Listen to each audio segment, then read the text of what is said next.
R&R gets you ready for tonight's game. The Shootaround.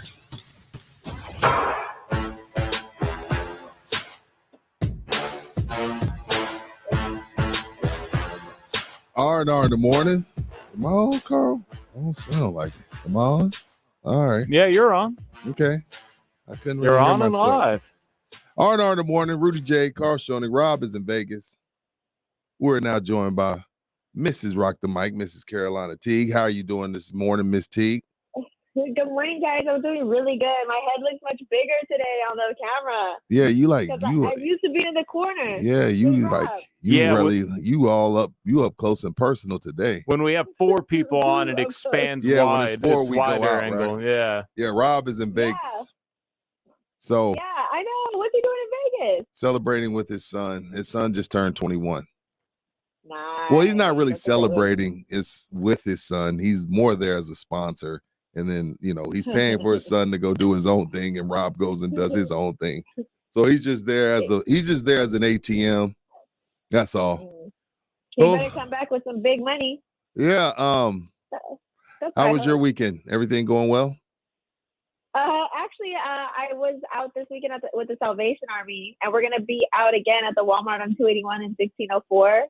And we're going to be trying to raise money for the Salvation Army for the Parade of Kettles. We're trying to save Christmas. So if you guys are out and about and want to stop by from 3 to 5 tomorrow, 281 and 1604, we'll be out there raising money. Me and my friends will be out there. And then we also had a wild weekend. It was pretty tumultuous weekend for me other than that.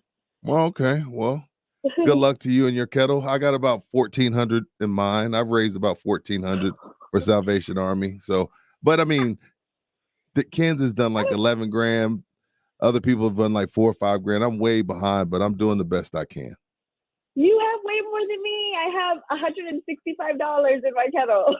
So you're making I had a huge donor. You're like acting like it's not like No, right. Like it's so it needs easy to be more. get a grand in. My goal is Yeah. 20. My goal is 2,500, so I'm 900 away.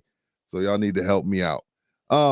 Let's talk about the Spurs, Carolina. This weekend, They have a great game. They win a great game against Utah.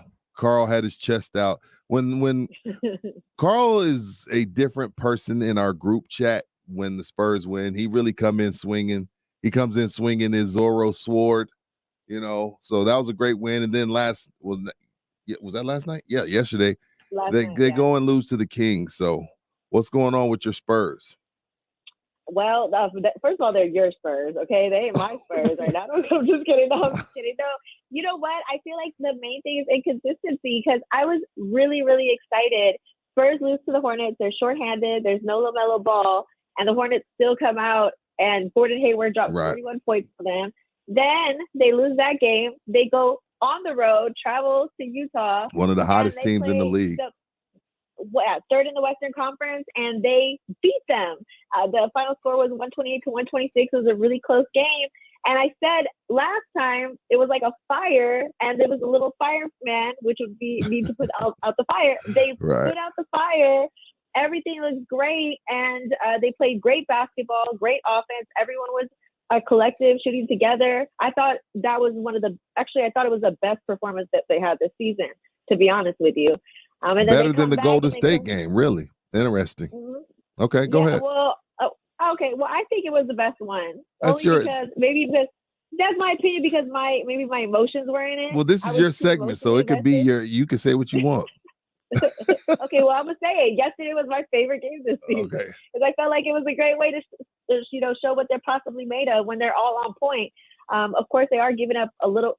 They give up about 30 points a quarter in defense, so they could improve on their defensive end. But the loss to the Kings yesterday with the shorthanded Kings was a Debbie Downer, and it just kind of shows to that inconsistency that they have because they're a young team at the moment. So it was kind of sad to watch, but I was. What do you think happened? What do you think happened against the Kings, Carl? The unfortunate thing is, and I think this is just more modern NBA than it is the Spurs are bad at defense, is that the Kings, just like the Hornets, shot over 50% from three. They shot 56% from deep, and, the Spurs themselves shot 48% from three. So it's not like they were having a bad night from behind the arc, but I really do think that when you're talking about a 7-point loss, the fact that the Kings made 2 more threes, that's a big deal. They also, shot the same amount of field goals at 91 field goals, but 1 more made basket and 2 threes, the difference in the game. And you go back to the Utah game, they shot 41 threes that game, and that's what Utah averages, and that's like so unspurred. Like, I know it's like the gift and the curse for Pop. Like, I'm happy we won, but oh my gosh, what are we doing shooting 41 threes in a game? Some guys shot 41 for a season in the 90s. You know what I mean? And then now they put up 41 in a game. Well, and another thing too, also, is that Jakob Poeltl didn't have his best night either offensively. You mean against you talking about against the Kings? Mm-hmm. Against the Kings, okay, yeah. Go ahead. Had played 34 minutes, and he had 4 points total. And then on top of that, he was getting basically cooked on defense as well. So against Halliburton. So it was just kind of one of those situations too. I'm not saying every player needs to be great. I mean, they do, but also because of those small little, like Carl was saying, there was like small differences in turnovers, assists, rebounds, and those small differences made up for that final First score. Of all, you ain't gonna be saying my guy Jakob got cooked. Don't be disrespectful to Poeltl. Don't be disrespectful to Jakob, because without him, now maybe he got cooked last night, but without him, they are not much worse, but they're not as good without him. I think we found that out, Carl, when he was out with COVID. Yeah, and obviously it would be the difference in the game if he had a normal game for Jakob. If he met somewhere near his averages, the Spurs win that game. But these are the type of teams that the Spurs are really competing against. The Kings, the Hornets, they're trying to get into that play-in game, maybe sneak into a secured playoff spot around 6. But it's just, I don't think it's frustrating, but there are fans who are certainly frustrated by it, where they're beat the Jazz, but then they don't beat the Kings, and you're wondering what's going on. And the honest truth is, the NBA is sort of at this parity point where I think it's a good thing that they have the 10 playoff spots, because the difference between 7 and 10 really isn't that big of a gap. Yeah, well said. What can you tell us about these Clippers that they're going to face tonight? First of all, for Carl and I don't know what time you get up every day, but these West Coast swings, they don't tip till 9:30. Those 3-hour game, 12:30, body wind down 1. It's going to be brutal. So I'm going to need you to watch this game for, I don't know how long I'm going to stay up. So what can you tell me about the Clippers, Carolina? Well, first of all, I'm glad that you pointed that out. These West Coast games, they kill me every season too, because I want to just go to bed and go to sleep like around 11:30-ish, and I'm still watching the game around that time. So we can't turn it off. We love it too much to turn it off, right? We love it, and then we got to talk about it. Right.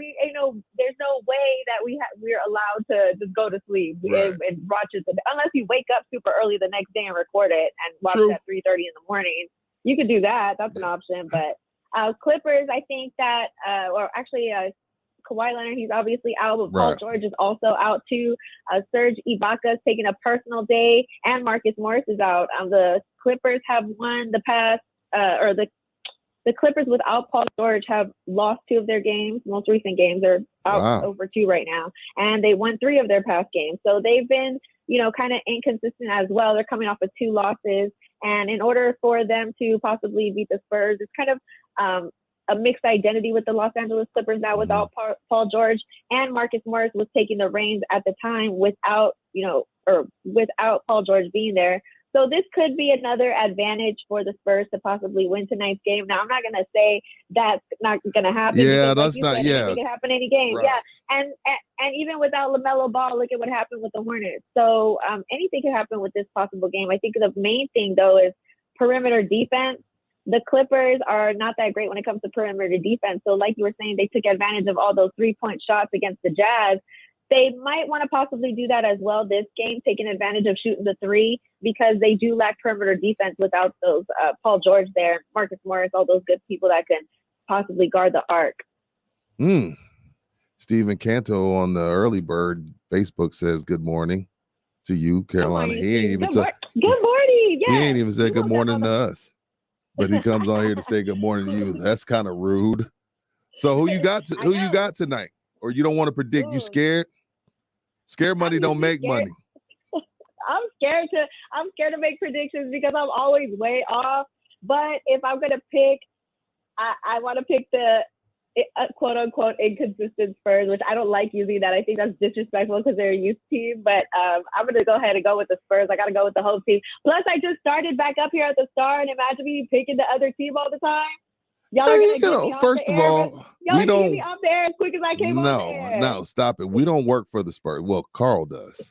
Carl works for the Austin Spurs, and I don't know. See? And Carl works for the Austin Spurs, but we don't have to pick them every night. Well, Carl's gonna chop my head off. You just said he works for the Austin Spurs. He Nah, goes permeate my words through the entire Spurs organization. There's nothing.